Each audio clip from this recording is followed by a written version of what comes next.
안녕하세요. 여러분의 일상에 흥미로운 소식과 깊이 있는 이야기를 전달해드리는 채널입니다.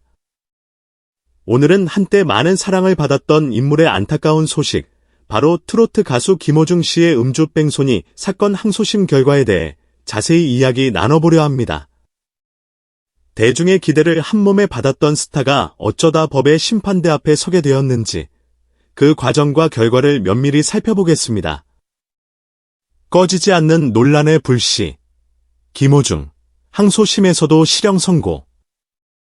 지난 25일 서울중앙지방법원 형사 5대 3부 재판장 김지선은 특정범죄 가중처벌법상 위험운전치상 및 도주치상, 도로교통법상 사고 후 미조치, 범인도피 교사 혐의로 구속 기소된 가수 김호중 34시에 대한 항소심 선고 공판을 열었습니다.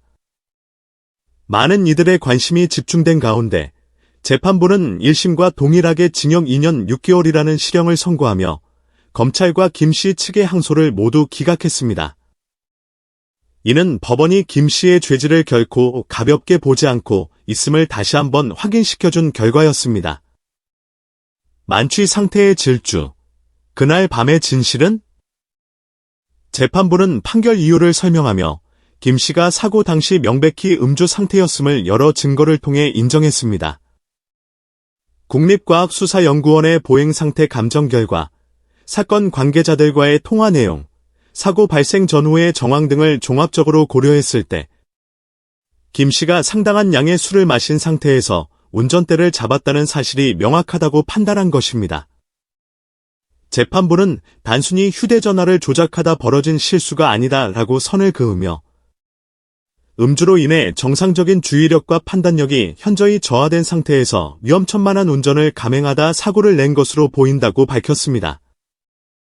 이는 김 씨 측이 초기에 주장했던 운전 미숙이나 순간적인 부주의와는 거리가 먼 음주운전이라는 명백한 과실에 무게를 둔 판단입니다. 도주와 은폐 시도, 걷잡을 수 없이 커진 잘못. 사고 자체의 심각성도 문제였지만 재판부는 김 씨의 사고 후 대처 방식과 범행을 은폐하려 했던 정황 역시 매우 불량하다고 지적했습니다. 사고를 낸 뒤 피해자를 구호하기는커녕 현장에서 도주한 행위, 이후 매니저에게 대신 자수하도록 종용한 점, 그리고 수사 과정에서 휴대전화 비밀번호 제출을 거부하며 증거 확보를 방해하려 한 시도 등은 죄질을 더욱 무겁게 만드는 요인이 되었습니다. 물론 재판부는 김 씨가 뒤늦게나마 사고 피해자와 합의했다는 점을 양형에 일부 고려했다고 밝혔습니다. 하지만 이는 이미 벌어진 심각한 범죄 행위와 그 이후에 그릇된 대처 방식을 상세하기에는 역부족이었습니다. 김 씨는 법정에서 모든 공소 사실을 인정하고 무려 130여 장에 달하는 반성문을 제출하며 선처를 호소했지만 재판부의 엄중한 판단을 되돌리지는 못했습니다. 연한 하늘색 수의를 입고 법정에 선 김 씨는 선고가 내려지는 동안 줄곧 고개를 숙인 채 깊은 자책감에 빠진 듯한 모습을 보였습니다. 조직적인 범죄 은폐, 소속사 관계자들도 중형 면치 못해. 이 사건은 김 씨 개인의 일탈을 넘어 소속사 차원의 조직적인 범행 은폐 시도가 있었다는 점에서 더 큰 충격을 안겼습니다. 김 씨의 범행을 돕고 사건을 축소, 은폐하려 한 혐의로 함께 기소된 소속사 생각엔터테인먼트의 이광득 대표와 본부장 전 모 씨에게도 1심과 동일하게 각각 징역 2년과 징역 1년 6개월의 실형이 선고되었습니다. 특히 김 씨를 대신해 경찰에 허위로 자수했던 매니저 장 모 씨는 징역 1년의 집행유예 2년을 선고받았습니다. 재판부는 이들에 대해 단순히 범행을 방조한 것을 넘어 조직적으로 범인 도피를 계획하고 실행했으며 특히 차량 블랙박스 메모리 카드를 제거하는 등 증거를 적극적으로 인멸하려 한 행위는 죄질이 매우 불량하다고 강하게 질타했습니다. 이는 개인의 잘못된 판단이 주변인들에게까지 얼마나 큰 법적 책임을 안겨줄 수 있는지를 보여주는 대목입니다. 사건의 재구성.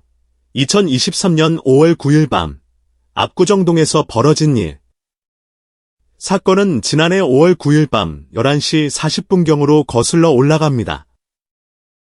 서울 강남구 압구정동의 한 도로에서 술에 취한 상태로 자신의 고급 외제차를 몰던 김 씨는 중앙선을 넘어 마주 오던 택시와 충돌하는 사고를 냈습니다. 사고 직후 김 씨는 차량에서 내려 잠시 상황을 살피는 듯했지만 이내 별다른 조치 없이 현장을 떠나 자취를 감추었습니다.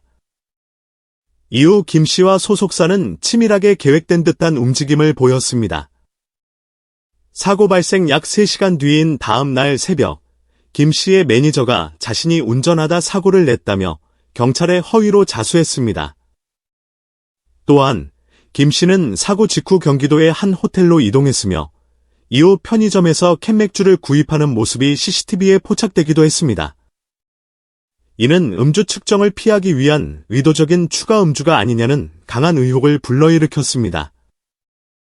경찰이 김 씨의 자택과 사무실 등을 압수수색하여 확보한 휴대전화 3대에 대해서도 그는 비밀번호를 제공하지 않으며 수사를 의도적으로 지연시키려 했습니다. 사법방해 종합세트. 검찰이 바라본 사건의 본질. 검찰은 이 사건을 단순한 음주 뺑소니 사건으로 규정하지 않았습니다. 음주운전 사실 자체, 교통사고 후 도주 및 운전자 바꿔치기 시도, 사고 후 의도적인 추가 음주 정황, 수사 과정에서의 적극적이고 계획적인 허위 진술, 증거인멸 시도 등을 종합적으로 고려할 때 이는 명백한 사법방해 종합세트에 해당한다고 판단했습니다. 특히 사고 후 추가 음주로 인해 사고 당시의 정확한 혈중 알코올 농도를 특정하기 어렵게 되면서 검찰은 결국 음주운전 혐의 자체로는 김 씨를 기소하지 못하는 상황에 이르렀습니다.